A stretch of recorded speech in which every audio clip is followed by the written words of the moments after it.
İndi diqqətlə dinləyin. Handbolda 7 metrlik penaltı hansı hallarda verildi müəllimlər? Meydanın istənilən yerində 100%lik qolun qarşısını aldığın hakim müəyyən eləyirsə, handbolda ki, mən 100%lik qolun qarşısını almışam, bu olur nə? 7 metrlik penaltı. Və dedik ki, 7 metrlik penaltı zərbəsi hakim fitindən neçə saniyə ərzində oyuna daxil edilməlidir?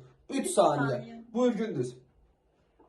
Mənim bu 7 metrlik penaltıda vuruş limiti var, yəni neçə dəfə zərbə endirmək. Yo, bircə dəfə. Top sənin əlindən bir dəfə çıxır.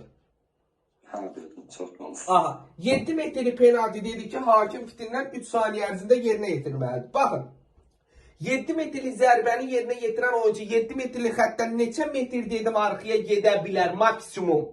1 metr. Maksimum 1 metr arxaya gedə bilərdi. 7 metrlik penaltı zərbəsi zamanı qapçının maksimum çıxa biləcəyi zona neçə metrdir? 4 metr. 4 metr. Ayso, sual düşə bilər ki, handbol idman oyununda qapçı ilə 7 metrlik penaltı zərbəsini yerinə yetirən oyuncu arasında minimum neçə metr məsafə olur?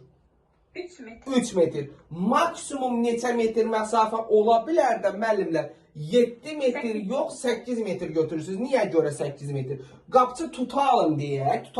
Gəlib durub 7 metr, yəni öz qapçı xəttinin üstündə. Bu oyuncu da 1 metr arxada gedə biləcəyi xəttdən atırsa, maksimum neçə metr arxadan olur?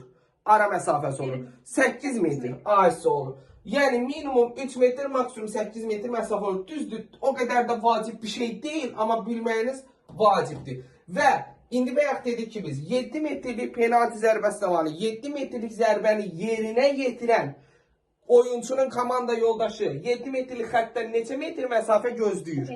2 metr. Bəs rəqib komandalar neçə metr məsafə gözləyirdi? Rəqiblər. 3 metr. Rəqiblər də 3 metrdir. 7 metrlik penaltı zərbəsi zamanı müdafiə olunan komandanın oyuncusu qayda pozuntusu eləyərsə, top qapıya daxil olursa qol sayılacaq. Bəli, müəllim. Ayısı olub.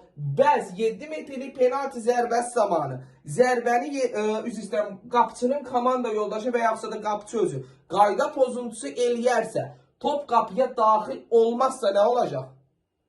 Təkrar olmalı. Təkrar olunacaq, bəli. Neçə saniyədə ərzində yerinə yetirilirdi? 3 saniyə. 3 saniyə.